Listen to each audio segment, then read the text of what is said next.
গরম জলের মধ্যে আজকে আলু দিয়ে এই কি রেসিপি তৈরি করব আমি, তোমরা প্রথম থেকে শেষ পর্যন্ত পুরো ভিডিওটাকে দেখতে থাকো। আজকে গরম জলের মধ্যে আলু দিয়ে আজকে কি রেসিপি আমি তৈরি করব।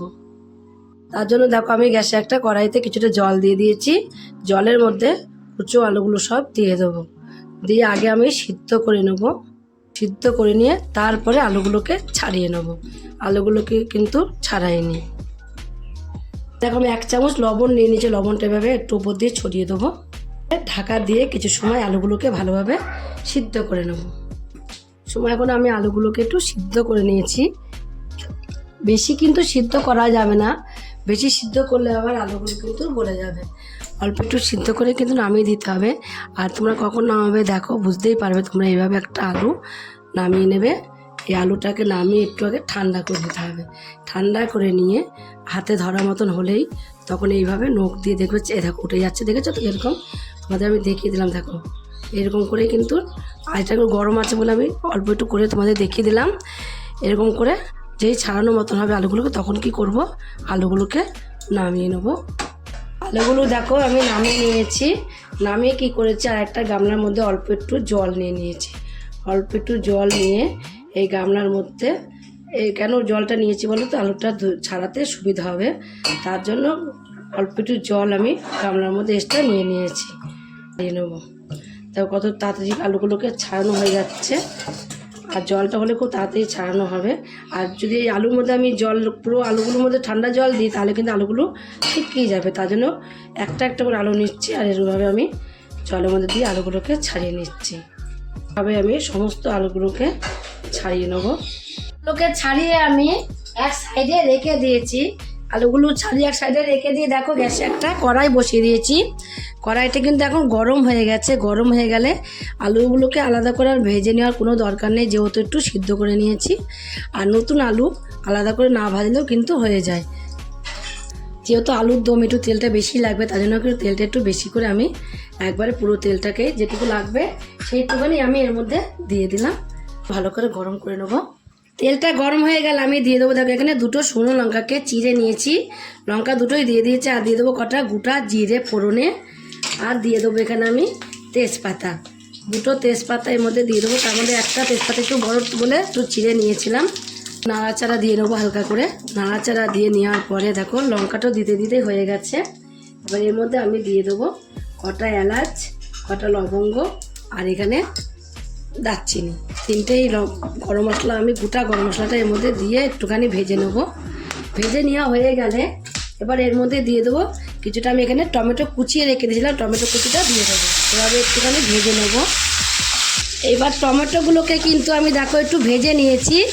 আর টমেটোগুলোকে ভেজে নিয়ে এবার এরপর দিয়ে দেবো কিছু মশলা। প্রথমে দিয়ে দেবো এর মধ্যে আমি লবণ, পরিমাণ মতো লবণটা এর মধ্যে দিতে হবে। আর দিয়ে দেবো হলুদের গুঁড়ো, জিরের গুঁড়ো। যতটা আমি আলু নিয়েছি সেই বুঝে কিন্তু মশলাটাকেও ব্যবহার করতে হবে। আর যে যেরকম আলু নেবে সে সেরকম মশলাটাকে ব্যবহার করবে।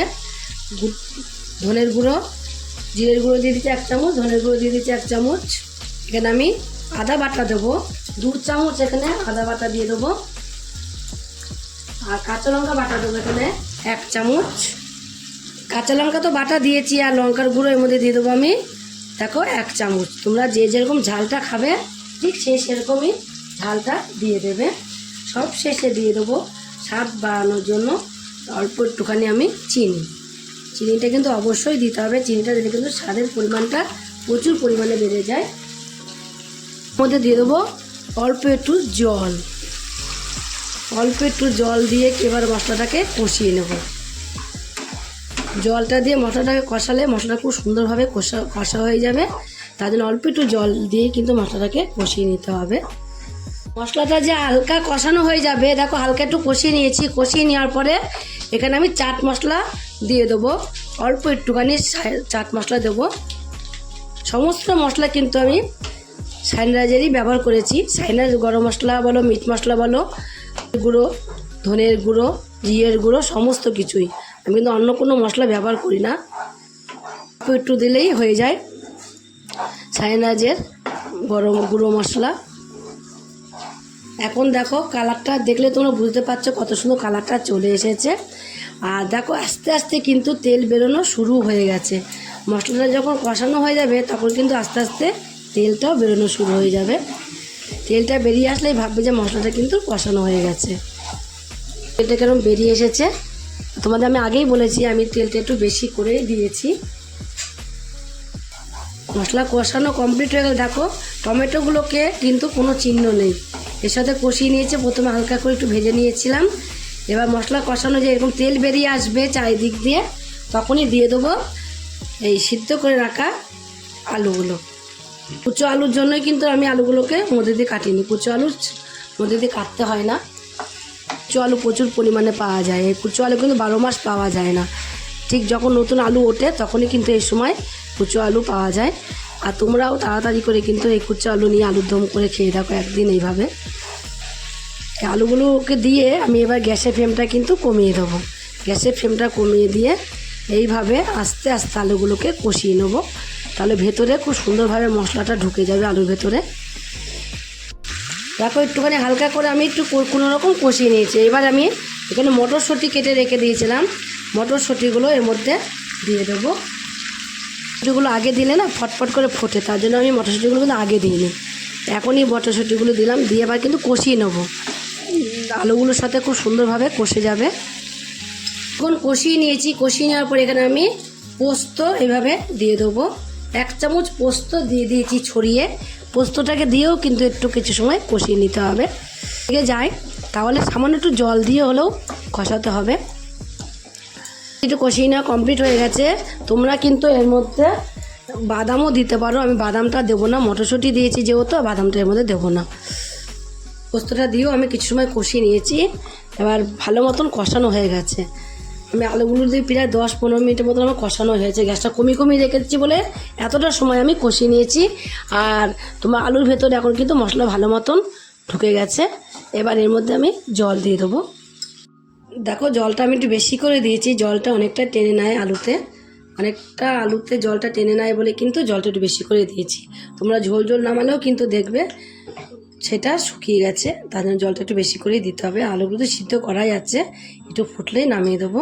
আর আমি তোমাদের কিছুক্ষণ পরে দেখাচ্ছি। দেখো আমি কিন্তু জল দেওয়ার পরে ঝোলের মধ্যে আলুর মধ্যে আমি কিন্তু ঢাকা দিইনি, ঢাকা না দিয়ে রেখে দিয়েছি। যেহেতু আলুগুলো সিদ্ধ করা আছে তার জন্য ঢাকা দিতে হয়নি। আর তোমার হলো এখন কিন্তু দেখো আমার হয়েও গেছে আলুর দমটা। আলুর দেখো একটা তোমাদের দেখিয়ে দিচ্ছি আমি, এই দেখো একদমই গলে গেছে। তোমরা এখান থেকে 2-1টা আলু নিয়ে গলিয়েও দিতে পারো যদি ঝোলটা একটু পাতলা হয়, তা কোনো দরকার পড়বে না। যেই নামিয়ে রাখবে, যেই ঝোলটা ঠান্ডা হয়ে যাবে না তখন দেখবে একদম গাঢ় হয়ে যাবে ঝোলটা, এতটা ঝোল কিন্তু আর থাকবে না তখন।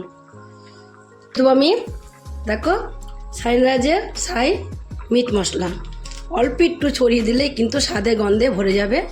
অল্প একটুখানি মিট মশলাটাকে দিয়ে কিন্তু আমি এই 1 সেকেন্ডের মধ্যে একটু ফুটিয়ে নেবো। 1 সেকেন্ডের মধ্যে ফুটিয়ে নিয়ে তারপরে লাস্টে দিয়ে দেবো সাইরাজের সাই গরম মশলা। সাই গরম মশলা দিয়ে দিতেও দেখবে একদম এত সুন্দর আলুর দম হবে, তোমরা একবার খেলে প্রতিদিনই খেতে চাইবে। এবার আমি অফ করে দিয়েছি, অফ করে ওপর দিয়ে একটুখানি ধনেপাতা কুচি এইভাবে ছড়িয়ে দেবো। ছড়িয়ে দিলেই কমপ্লিট হয়ে যাবে আমার কুচো আলুর দম। যদি রেসিপিটা তোমাদের কাছে ভালো লাগে, আর তোমরা যদি ফেসবুক থেকে দেখো ফেসবুকের পেজটি ফলো করে দেবে, যদি ইউটিউব থেকে দেখো ইউটিউবের চ্যানেলটি সাবস্ক্রাইব করে দেবে, পাশে থাকা বেল আইকনটা প্রেস করতে ভুলবে না, তাহলে নতুন নতুন রেসিপিগুলো তোমাদের কাছে তাড়াতাড়ি পৌঁছে যাবে।